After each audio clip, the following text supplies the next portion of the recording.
Nếu ai hỏi Hương đâu là hòn đảo đáng đi nhất ở phía Nam thì Hương sẽ trả lời đó chính là Hòn Sơn chứ không phải là Phú Quốc nha. Nếu bạn muốn hỏi tại sao là như vậy thì hãy cùng Hương khám phá chuyến du lịch 3 ngày 2 đêm đến Hòn Sơn, vừa leo núi, tắm biển, ăn hải sản cực kỳ ngon mà chỉ với kinh phí 2,3 triệu. Thì để đi được Hòn Sơn, trước tiên các bạn phải lên cái trang web này để đặt vé tàu Super Đông cho tiện, không cần qua trung gian. Mình đi tự túc quá nên tụi mình thuê một cái chiếc xe riêng để đi luôn.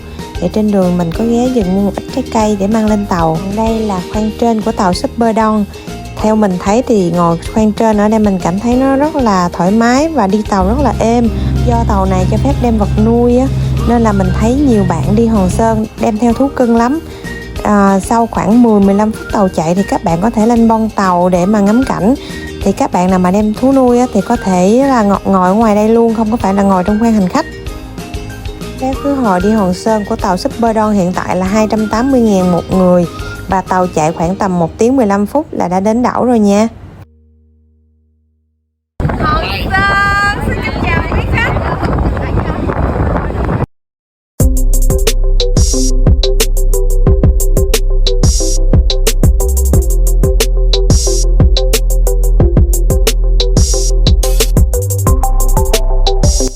Thật sự là khi bước đến đảo á, thì mình cảm thấy là Hòn Sơn cực kỳ đẹp luôn nha. Đi chỗ nào, ngóc ngách nào mình cũng thấy đẹp hết. Hòn Sơn là một đảo hình tròn và các bãi tắm đẹp của Hòn Sơn thì tập trung ở phía đông. Cho nên ngày đầu tiên tụi mình chọn đi bãi tắm Bãi Bàng. Thì mình thấy các bãi tắm ở đây thì bãi nào cũng đẹp như nhau hết. Chủ yếu bạn chọn bãi nào bạn thấy vắng và thoải mái thôi. Đến đây thì các bạn cứ để xe máy ở trên khóa lại, không có sợ mất xe. Rồi đi xuống dưới thì không có tốn phí nha. Chỉ có các bạn là khi mà bạn vô thì bạn phải uống nước. Một trái dừa là 50.000. Còn nếu các bạn nào mà thuê ghế dù là 90.000 một ghế, tắm thoải mái. Còn bạn nào muốn thuê thêm cái thuyền kayak để chèo á thì có thể thuê đi chung nhóm bạn, thì mình thuê chơi cũng rất là vui. Do mình đi ngày Tết nên là biển cũng khá là đông, chứ mình nghĩ nếu ngày thường á, thì lên đây chụp sẽ rất là ảo diệu và rất là đẹp. Cái Hòn Sơn và các biển ở phía nam này á, nó có màu xanh ngọc chứ không phải là cái màu xanh giống như các biển ở miền Trung, nên màu nước sẽ rất là đặc trưng.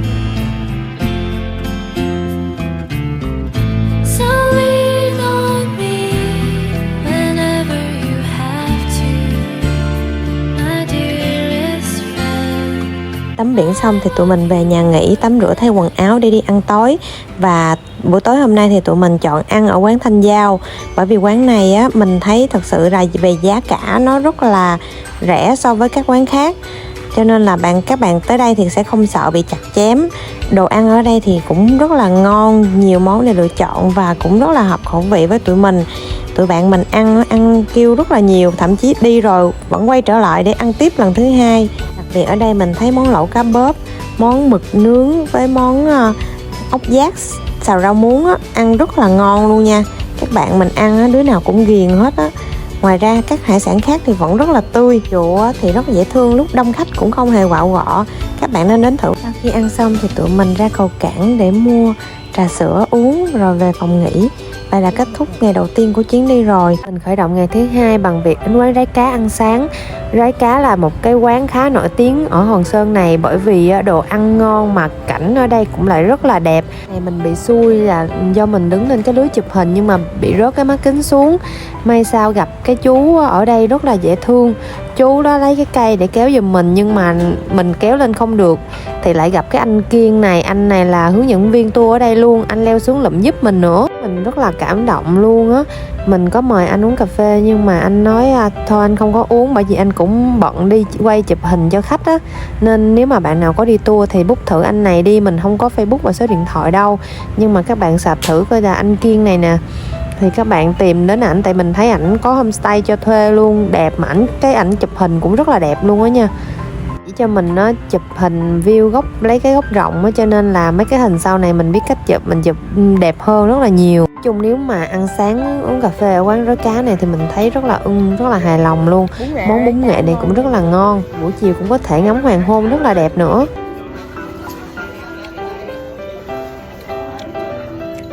Đây có chả cá nè, cá nè, với tôm, bắp chuối với giá, và cái vị nó giống như vị của bún cá vậy. thường bún cá châu đốc ăn là cái vị giống vậy nè. À có mực nữa nè. Bữa nay món này ngon, nó ăn vị vừa ăn. Ok á. Sau khi ăn sáng xong thì tụi mình đi leo núi Ma Thiên Lãnh nha. Đến chân núi thì các bạn cứ khóa xe ở đó, sẽ có các anh đến hỏi các bạn có cần chở lên núi không. Thì theo mình là các bạn nên đi, bởi vì đường lên núi này nửa đoạn đầu nó dễ đi nhưng mà đi sẽ rất là mệt. Cho nên là nếu mà các bạn chỉ còn tốn thêm 50.000 là các bạn lên được thẳng tới quán gà anh Thành luôn. Nó vừa khỏe cho các bạn mà giảm được nửa đoạn đường thì bạn mới có sức leo tiếp. Chứ nếu không bạn sẽ không thể nào leo nổi đâu. Lên tới đây là quán anh Thành, các bạn nên ghé vào quán nè. Thì mình có thể là đặt gà ở đây là gà núi nên là thịt nó rất là săn chắc. Các bạn có thể đến chọn một hai con gà tùy theo cái ăn của đoàn của các bạn nha. Ví dụ như đoàn mình đi 8 người thì mình chọn 2 con gà, mỗi con tầm khoảng 1,4 kg, 1,5 kg. Mình làm được 2 món. Ngoài ra thì mình sẽ ăn thêm cơm và đồ ăn thì phụ thu 20.000 một người ăn bao no. Sau khi mà chọn gà xong thì các anh chị sẽ cân cho các bạn rồi làm cho các bạn luôn, rồi các bạn tiếp tục leo núi và khi quay về là đã có đồ ăn sẵn rồi đó, rất là tiện. Bây giờ là chính thức bắt đầu hành trình leo núi của tụi mình nè. Các bạn nhìn vậy chứ đường núi rất là khó đi nha. Đoạn này mới là bắt đầu thôi. Về sau khúc càng lên cao thì đường nó sẽ càng dốc. Cho nên các bạn nên mang giày thật là tốt và có độ bám cao. Đặc biệt là các bạn phải mang theo nước nha. Như đoàn tụi mình có một số bạn thiếu nước, may mắn đến đây là gặp sư thầy dễ thương thì sư thầy sẽ cho nước. Bạn nào thiếu thì có thể xin. Khi mà mình đi về mình có thể ghé ngang chùa để mình cúng vườn lại một ít. Mà không cúng cũng không sao nha, cái đó là tùy tâm, không có bắt buộc. Cái này là cây dứa gai, cây cọ nè. Đó. Rồi cái con đường, cái con đường đi nè. Rồi đường này căng quá vậy. Đó. Lên mọi người, cố lên. Khi nào mà thấy chữ Ma Thiên Kiếm Pháp này là tới rồi nha. Ở tại đây thì bạn nào muốn lên trên đỉnh núi thì sẽ tiếp tục đi hướng bên trái, đi qua một cái hang và bắt đầu leo lên đỉnh. Còn bạn nào mà muốn chụp hình đẹp thì các bạn đi hướng bên phải, leo xuống Sân Tiên. Ở đây cảnh cực kỳ đẹp luôn, rất là xứng đáng bỏ công sức để leo lên. Đây là Sân Tiên trong truyền thuyết nè, các bạn thấy có đẹp không? Tới đây chụp hình sống ảo thì không còn gì phải chê luôn. Biển xanh, nắng vàng. Các bạn cứ tự tin đi ngược xuống, bám theo cái dây này cho chắc. Như vậy là được, không cần phải sợ lắm đâu. Tại vì mình thấy rất là dễ leo, ai cũng có thể leo xuống được hết. Cùng thì mình cũng đã chinh phục được rồi nè. Cảnh ở đây phải nói là đẹp, xứng đáng đồng tiền bát gạo luôn đó, các bạn đừng bỏ qua nha. Khi mà chụp hình chán chê rồi thì bắt đầu tụi mình leo xuống núi. Thì trở về quán anh Thành thì đã có đồ ăn sẵn rồi. Còn cái này là gà nướng tiêu tươi. Đây, còn với mình ăn với cơm với lại gỏi bắp chuối là nếu mà ăn là bao no luôn, là cộng thêm 20.000 một người. Còn gà 170.000 một ký, chế biến luôn. Rất là ngon nha mọi người. Thơm, cực kỳ thơm luôn á. Thì sau khi mà ăn uống no say ở quán anh Thành xong thì tụi mình trở xuống núi. Phải công nhận là đoạn đường đi xuống núi khá là mệt, mà tụi mình đã tiết kiệm sức. Đoạn leo lên bằng cách thuê xe máy rồi đó, mà leo xuống còn mệt như vậy. Cho nên bạn nào mà đoạn lên không thuê xe máy thì thường là sẽ bỏ cuộc nha. Dọc đường đi mình thấy nhiều bạn bỏ cuộc rồi nên mình biết. Còn đây là Mango House nè, bạn nào mà muốn nghỉ dưỡng thì có thể lên đây ở. Nó sẽ không có gần cảng, nhưng mà nếu mà ở đây thì mình thấy là rất là đẹp. Vậy là kết thúc buổi sáng của ngày thứ hai rồi. Ngày thứ hai sau khi leo núi Ma Thiên Lãnh xong thì tụi mình quay về nhà nghỉ để thay đồ và đi lặn ngắm san hô. Đây nè, đây là Lăng Ông Nam Hải. Bây giờ bắt đầu sẽ lên một cái tàu để đi lặn ngắm san hô Bách Nhum.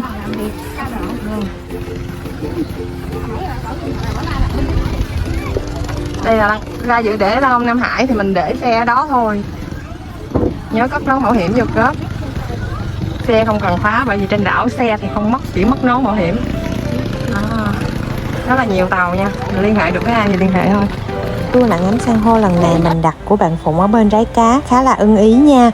San hô ở bên Hòn Sơn thì khá là đơn giản, chỉ là tàu chở các bạn ra một cái thuyền lớn và neo ở đó để các bạn lặn ngắm san hô và bắt ốc ở các cái bãi đá. Tour đơn giản nên giá tour cũng khá rẻ, chỉ dao động khoảng từ 80 đến 100.000 một người.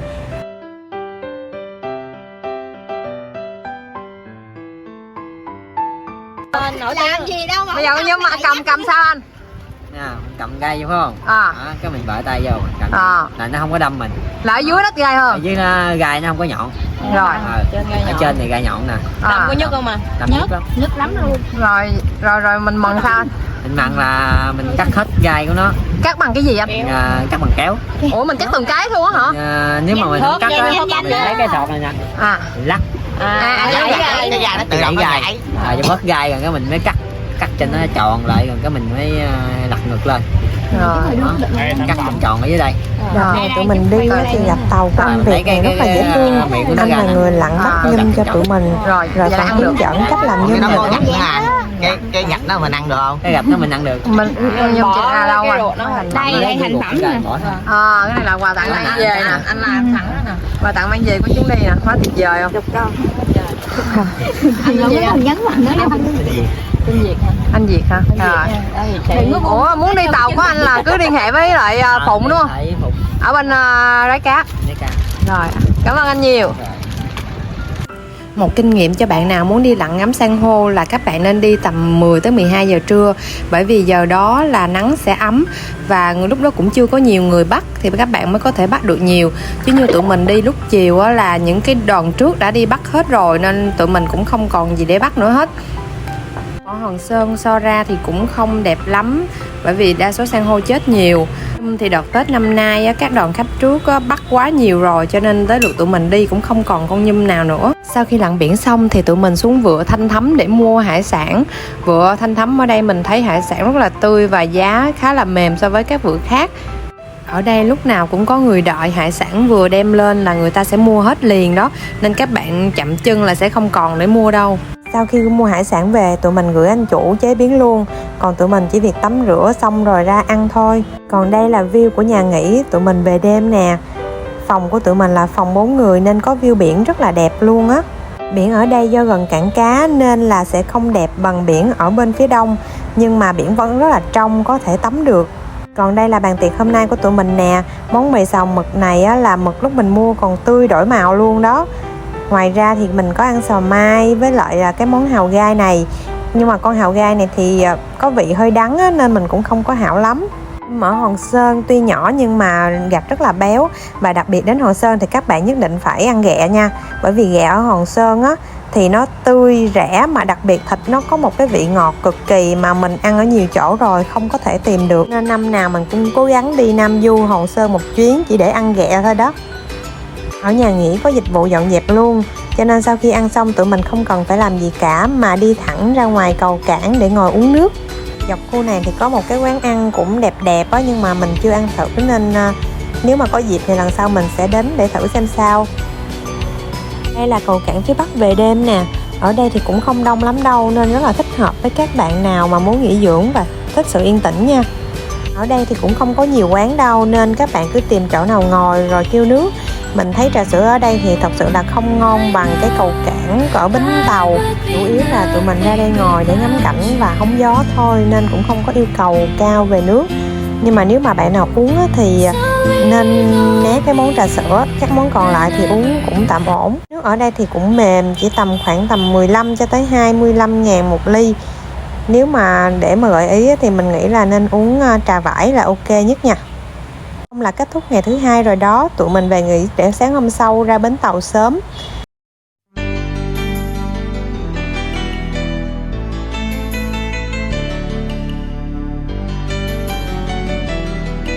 Do hôm sau mình đi tàu sớm á, nên mình chọn cái quán cơm sườn Thu Đông ở gần cảng này để mà ăn trước khi ra về. Thường là 40.000 một phần, ăn cũng khá ổn. Hành trình đến đây là kết thúc. Tạm biệt Hòn Sơn, mình trở về với đất liền đây. Hẹn gặp lại các bạn trong video tiếp theo nhé.